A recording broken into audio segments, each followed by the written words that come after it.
আজিৰ এই ভিডিঅ'ত আলোচনা কৰিম দশম শ্ৰেণী গণিতৰ যিখন নতুন কিতাপ সেই নতুন কিতাপ মতে আমি অনুশীলনীৰ 2.2ত কোনবোৰ অংক আছে আজি আমি সেই অংকবোৰ আলোচনা কৰিম। মই এই চেনেলটোতে মই দশম শ্ৰেণীৰ নতুন যিখন কিতাপ সেই নতুন কিতাপখনৰ মই আৰম্ভণিৰ পৰা শেষলৈকে অংকবোৰ কৰাই যাম। গতিকে যিসকলে মোৰ চেনেলটো ছাবস্ক্ৰাইব কৰি থোৱা নাই তে ছাবস্ক্ৰাইব কৰি থ'ব আৰু আজিৰ এই ভিডিঅ'টো স্কিপ নকৰাকৈ চাই যোৱা। তে অনুশীলনী 2.2ৰ প্ৰথম প্ৰশ্নই কি ক'লে যে তলৰ দ্বিঘাত বহুপদবোৰৰ শূন্য ওলোৱা আৰু এই শূন্যবোৰ আৰু সহগবোৰৰ মাজৰ সম্পৰ্ক সত্যাপন কৰা। এতিয়া ইয়াত আমি অনুশীলনী 2.2ত আমি এটা দ্বিঘাত বহুপদ পাম আৰু সেই প্ৰথম প্ৰশ্নমতে আমি এই দ্বিঘাত বহুপদৰ কি উলিয়াব লাগিব? শূন্য। এতিয়া আমি জানিব লাগিব যে এটা দ্বিঘাত বহুপদৰ শূন্য কেইটা থাকে। আমি এইটো কথা আমি জানিব লাগিব যে এটা দ্বিঘাত বহুপদৰ শূন্য কেইটা থাকে? দুটা। কাৰণ যদি মোৰ বহুপদটো দ্বিঘাত হয় ইয়াত শূন্য আছে দুটা, আৰু যদি মোৰ বহুপদটো যদি মোৰ ত্ৰিঘাত হয় ইয়াত শূন্য আছে তিনিটা। আমি গম পালোঁ যে এটা দ্বিঘাত বহুপদৰ শূন্য কেইটা আছে? দুটা। আৰু এই শূন্যবোৰ আৰু সহগবোৰৰ মাজৰ সম্পৰ্ক কি কৰিব লাগে? সত্যাপন। ইয়াত দুটা প্ৰশ্ন সোমাই আছে। প্ৰথম যিটো দ্বিঘাত বহুপদ পাম তাৰ আমি প্ৰথম কি উলিয়াম? শূন্য উলিয়াম। তাৰ পাছত সেই শূন্যবোৰ আৰু সহগবোৰৰ মাজৰ সম্পৰ্ক কি কৰিম? সত্যাপন কৰিম। তাই আমি অংকত যোৱাৰ আগত প্ৰথম ইয়াৰ বিষয়ে অলপ আমি শিকি লওঁ। চোৱাচোন, আমি অনুশীলনী 2.2ত যোৱাৰ আগত আমি ইয়াৰ কিছুমান কথা আমি জানিব লাগিব। যেনেকৈ এতিয়া চোৱা, আমি অনুশীলনী 2.2 আৰম্ভ কৰি আছোঁ আৰু 2.2ৰ অংক কৰাৰ আগত আমি এই কিছুমান কথা আমি সৰু সৰু কথা কিছুমান জানিব লাগিব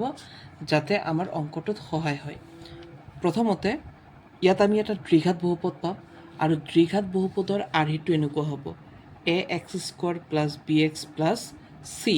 অৰ্থাৎ x² যিটো সহগ এইটো হৈছে এৰ মান, এক্সৰ সহগটো হৈছে বিৰ মান, আৰু এ আৰু বিৰ মান হোৱাৰ পাছত বাদ বাকীখিনি কাৰ মান হ'ব? চিৰ মান, অৰ্থাৎ চি হৈছে ধ্ৰুৱক পদ। x² সহগটো হৈছে এৰ মান, এক্সৰ সহগটো হৈছে বিৰ মান, আৰু যিটো আমাৰ ধ্ৰুৱক পদ থাকিব সেইটো হৈছে আমাৰ চিৰ মান। ধ্ৰুৱক পদ কোনটো? মানে যিটো সংখ্যাৰ লগত কোনো চলক নাথাকে সেইটো হৈছে এটা আমাৰ ধ্ৰুৱক পদ। তাৰপিছত দ্বিঘাত বহুপদ এটাৰ শূন্য দুটা হ'ব। সেই শূন্য দুটা হৈছে আলফা আৰু বিটা, আৰু এটা দ্বিঘাত বহুপদৰ সহগ তিনিটা হ'ব। সেই তিনিটা হৈছে এ, বি আৰু চি। যেনেকৈ এইটো x² আগৰ সহগটো এ, এক্সৰ আগৰটো বি আৰু এইটো চি। আমি গম পালোঁ যে এটা দ্বিঘাত বহুপদৰ শূন্য হৈছে দুটা, আলফা আৰু বিটা, আৰু সহগ হৈছে তিনিটা, এ, বি আৰু চি। তাৰপিছত ইয়াৰ প্ৰশ্নমতে প্ৰথম আমাক শূন্য উলিয়াব দিব আৰু আমাৰ শূন্য কেইটা আছে? দুটা, নহয় জানো? আলফা আৰু বিটা। আৰু এটা দ্বিঘাত বহুপদৰ শূন্য উলিয়াবলৈ আমি তাত উৎপাদক বিশ্লেষণ কৰিব লাগিব। মানে প্ৰথম আমি দ্বিঘাত বহুপদটোৰ উৎপাদক বিশ্লেষণ নিয়মেৰে আমি তাৰ শূন্য দুটা উলিয়াম আৰু সেই দুটাই হ'ব এটা আলফা আৰু এটা বিটা। তাৰপিছত ইয়াত আমাক আৰু এটা প্ৰশ্ন দিব, যিটো প্ৰশ্নত আমাক সত্যাপন কৰিব দিব। সত্যাপন কৰিব দিলে আমি এই দুটা নিয়মত সত্যাপন কৰিম। প্ৰথম শূন্য দুটাৰ সমষ্টি কৰিম আৰু যাক আমি আলফা + বিটা = -b/a বুলি কওঁ। দ্বিতীয়তে আমি শূন্যবোৰৰ গুণফল কৰি দিম, আৰু গুণফল মানে কি? Alpha + beta = c/a। যেতিয়া আমাক সত্যাপন বা পৰীক্ষা বুলি ক'ব আমি এই দুটা নিয়মত আমি সত্যাপন বা পৰীক্ষা কৰিব লাগিব। আৰু এটা কথা জানাই চাগে যে এটা দ্বিঘাত বহুপদ হ'বলৈ এৰ মান কেতিয়াও 0 হ'ব নোৱাৰিব, অৰ্থাৎ x² যিটো সহগ এইটো কেতিয়াও 0 হ'ব নোৱাৰিব। হৈছে এটা দ্বিঘাত বহুপদ হ'বলৈ আমাৰ এৰ মান যিটো মানে x² সহগটো সি কেতিয়াও আমাৰ 0 হ'ব নোৱাৰিব। ঠিক আছে? গতিকে এইকেইটা কথা আমি জানিব লাগিব অংকটো কৰাৰ আগত। এতিয়া আমি অংকটো কৰোঁ। চোৱা, এতিয়া 1 নম্বৰ প্ৰশ্ন কি ক'লে যে তলৰ দ্বিঘাত বহুপদবোৰৰ শূন্য ওলোৱা। আমি কি বুজিলোঁ? আমাৰ শূন্য কেইটা ওলাব? দ্বিঘাত বহুপদৰ দুটা। সেই দুটাক আমি এটাক আলফা বুলি ক'ম আৰু এটাক বিটা বুলি ক'ম। আৰু এই শূন্যবোৰ আৰু সহগ আমাৰ কেইটা ওলাইছে? দ্বিঘাত বহুপদৰ তিনিটা, এ, বি আৰু চিৰ মান, অৰ্থাৎ x² সহগ, এক্সৰ সহগ আৰু ধ্ৰুৱক পদ।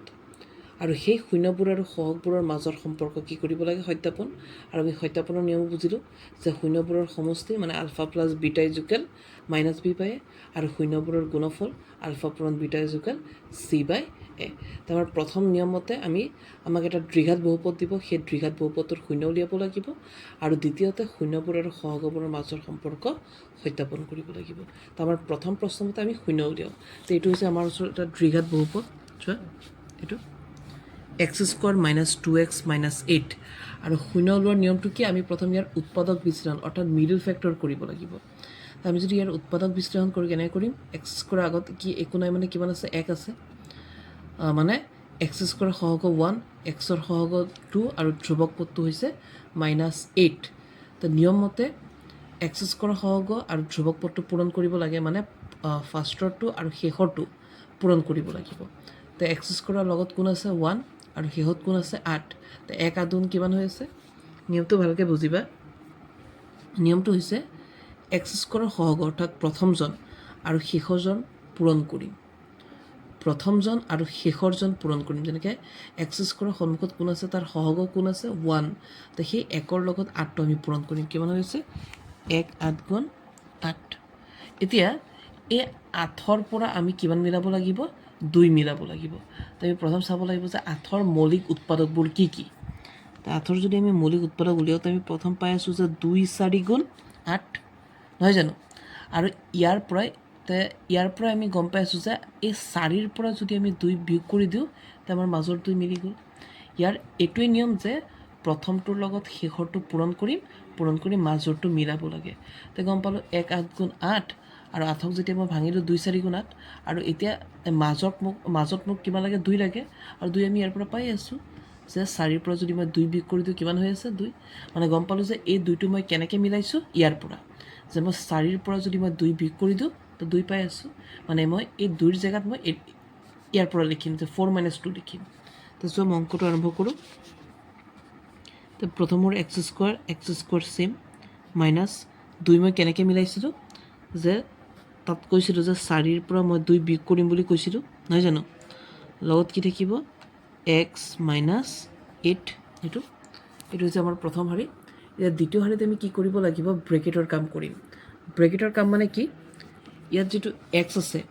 সেই এক্সটো এই দুটাৰ লগত পূৰণ হৈ আছে আৰু এইফালে যিটো মাইনাছ আছে সেই মাইনাছটো দুটাৰ লগত কি হৈ আছে পূৰণ হৈ আছে তো আমি কৰি যাওঁ এক্স স্কোৱাৰ তো কি হ'ব -4ৰ আগত একো নাই মানে প্লাছ চিন আছে তো প্লাছে মাইনাছ আকৌ 4ৰ লগত যদি এক্স পূৰণ কৰি দিওঁ হৈ আছে 4x এইটো আকৌ মাইনাছে হৈ যায় প্লাছ আকৌ 2ৰ লগত যদি মই এক্স পূৰণ কৰোঁ কিমান হ'ব 2x - 8 এইটো এতিয়া ইয়াৰ পিছৰ শাৰীত আমি কি কৰিব লাগিব কমন ল'ব লাগিব কমন কাকৈ যিটো আমাৰ দুটাৰ লগত মিল থাকিব যেনেকৈ এক্স স্কোৱাৰ আৰু 4xত আমাৰ মিল কোন এক্স তো আমাৰ এক্সটো কমন আহি আছে এইটো তো আমি যদি এক্স কমন লওঁ তেতিয়া কি হ'ব চোৱা এক্স স্কোৱাৰক কেইবাৰ গৈ আছে এক্স বাৰ মাইনাছ আকৌ এক্স দি 4xক কেইবাৰ গৈ আছে অৰ্থাৎ এক্স দি এক্স কেঞ্চেল থাকিব আমাৰ 4 এইটো তাৰপিছত প্লাছৰ ঠাইত প্লাছ এইফালে যদি মই ইহঁত দুটাৰ পৰা কমন লওঁ তো 2 আৰু 8ৰ পৰা কমন কিমান আহি আছে 2 ঠিকে আছে আৰু কিবা কমন আহিবনে আৰু একো কমন নাহে এতিয়া আমি ক'ব পাৰিম যে 2 দি 2 যাব এবাৰ নহয় জানো তো এক্সটো আমাৰ ভিতৰত আহি যাব একটো নিদিলেও হ'ব আৰু 1x আৰু x এটাই প্লাছে মাইনাছে মাইনাছ 2 দি 8ক কেইবাৰ গৈ আছে 2 4 গুণ 8 এতিয়া চাগে দেখা পাই আছে যে এই ব্ৰেকেটৰ ভিতৰত দুটা একেই আৰু সদায় উৎপাদক বিশ্লেষণ কৰোঁতে আমাৰ এই দুটা একেই ওলাব লাগিব এই দুটাৰ পৰা এটা ৰাখা x - 4 এইটো আৰু বাহিৰত কি আছে x + 2 এইটো আমি ব্ৰেকেটৰ ভিতৰত ভৰাই দিম x + 2 এইটো এতিয়া প্ৰথম প্ৰশ্নমতে আমি ইহঁতৰ কি উলিয়াব লাগিব শূন্য তো আমি শূন্য দুটা উলিয়াই দিওঁ নহয় জানো মানে x - 4 আৰু x + 2 আমি শূন্য উলিয়াম তো লিখোঁ এতিয়া শূন্যবোৰ হ'ল আমি কাৰ শূন্য উলিয়াম এটা x - 4 উলিয়াম আৰু এটা x + 2 উলিয়াম তো উলিয়াই দিওঁ x - 4ৰ যদি মই শূন্য উলিয়াওঁ কিমান হ'ব আৰু সেইফালে কিমান আছে x + 2ৰ যদি মই শূন্য উলিয়াওঁ তো কিমান হ'ব তো চোৱা শূন্য কেনেকৈ উলিয়াই ইয়াৰ যিটো চলক আছে চলকটো ৰাখি দিব লাগে বাকী এইটো সিটোৰ পৰা যায়গৈ তো -4 ইটোৰ পৰা গ'লে কিহৰ হ'ব প্লাছৰ আকৌ ঠিক একেদৰে এক্স আমি চলকটো ৰাখি দিলোঁ সমান প্লাছৰ 2 আছে সিটোৰ পৰা গ'লে কিহৰ হ'ব মাইনাছৰ অৰ্থাৎ x -4 শূন্য হৈছে +4 আকৌ +2 শূন্য হৈছে -2 মানে চিনটো চেঞ্জ হৈ যাব ঠিক আছে তো এতিয়া আমাৰ শূন্য কেইটা ওলাল দুটা মই আগতে কৈছোঁ যে ইয়াত আমাৰ শূন্য কেইটা ওলাব দুটা ওলাব তো এটা ওলাইছে 4 আৰু এটা ওলাইছে কিমান -2 তো এইটো হৈছে আমাৰ আলফাৰ মান আৰু এইটো হৈছে আমাৰ বিটাৰ মান আৰু যদি আমি শূন্য দুটা পাইছোঁ এটা আলফা আৰু এটা বিটা তো আলফা হ'ব 4 আৰু বিটা হ'ব -2 আৰু সহগ আমি তিনিটা পাইছোঁ এ বি চি তো এইটো হৈছে এৰ মান এইটো হৈছে বিৰ মান এইটো হৈছে চিৰ মান অৰ্থাৎ এৰ মান এক্স স্কোৱাৰৰ সহগ 1 বিৰ মান হৈছে এক্সৰ সহগ -2 আৰু চিৰ মান ধ্ৰুৱক পদটো -8 তো আমাৰ শূন্য ওলোৱা হৈ গ'ল তেতিয়া আমি সত্যাপনত যাওঁ কাৰণ ইয়াৰ আৰু এটা প্ৰশ্ন আমাৰ বাকী আছে দুটা প্ৰশ্ন দিছে এটাত শূন্য উলিয়াব দিছে আৰু আনটোত সত্যাপন কৰিব দিছে তো আমাৰ শূন্য ওলোৱা হৈ গ'ল এতিয়া আমি সত্যাপন কৰিম তো সত্যাপনৰ নিয়ম ইয়াত কৈ দিছোঁ যে সত্যাপন বুলি ক'লে আমি দুটা কাম কৰিব লাগিব শূন্যবোৰৰ সমষ্টি ULFA plus beta equal -b/a আৰু শূন্যবোৰৰ গুণফল আলফা পূৰণ বিটা ইজুকেল c/a তো আমি প্ৰথম এইটো কৰোঁ শূন্যবোৰৰ সমষ্টি কৰোঁ তে প্ৰথম হ'ব আমাৰ শূন্যবোৰৰ সমষ্টি নহয় জানো শূন্যবোৰৰ সমষ্টি মানে কি alpha plus beta is equal to -b/a এতিয়া আলফা বিটা বুলি ক'লে এই দুটা 4টো হৈছে আলফা আৰু -2 হৈছে বিটা আৰু এ বি চি বুলি ক'লে এইটো এৰ মান 1 বিৰ মান -2 চিৰ মান হৈছে -8 এক্স স্কোৱাৰ আৰু x2 ক'ব নোৱাৰিবা হৈছে আলফা বিটা লাগিলে আমি তলত আহিব লাগিব আৰু এই সহগবোৰ অৰ্থাৎ এ বি চিৰ মান লাগিলে আমি ওপৰৰ এই দ্বিঘাত বহুপদটোত আমি যাব লাগিব এতিয়া চোৱা আলফা আমাৰ কিমান আছে 4 নহয় জানো 4 প্লাছৰ ঠাইত প্লাছ বিটা আমাৰ কিমান আছে এইফালে চোৱা -2 এইটো সমান এই মাইনাছৰ ঠাইত আমি মাইনাছ দিলোঁ এইটো আমাৰ নিয়মমতে আহিছে -2 বি বুলি কওঁতে এইটো এক্সৰ সহগ আমাৰ কিমান আছে এক্সৰ সহগ আছে আমাৰ চোৱা -2 নহয় জানো ইয়াত আমি কিমান লিখিম -2 এইটো আৰু এৰ মান কিমান হ'ব এ হৈছে এক্স স্কোৱাৰৰ সহগ কিমান আছে একো নাই মানে 1 ইয়াত আমি কিমান বহাব লাগিব 1 এতিয়া চোৱা ইয়াত কিমান হৈ আছে প্লাছে মাইনাছে মাইনাছ তো 4ৰ পৰা 2 মাইনাছ কৰিলে কিমান হ'ব 2 আৰু এইফালে মাইনাছে প্লাছৰ 2 তো তলত 1 থাকেই আমি জানো নাই জানো এইটো হৈছে তাৰপিছত আকৌ আমাৰ আৰু এটা নিয়ম আছে আকৌ শূন্যবোৰৰ গুণফল কৰিব লাগিব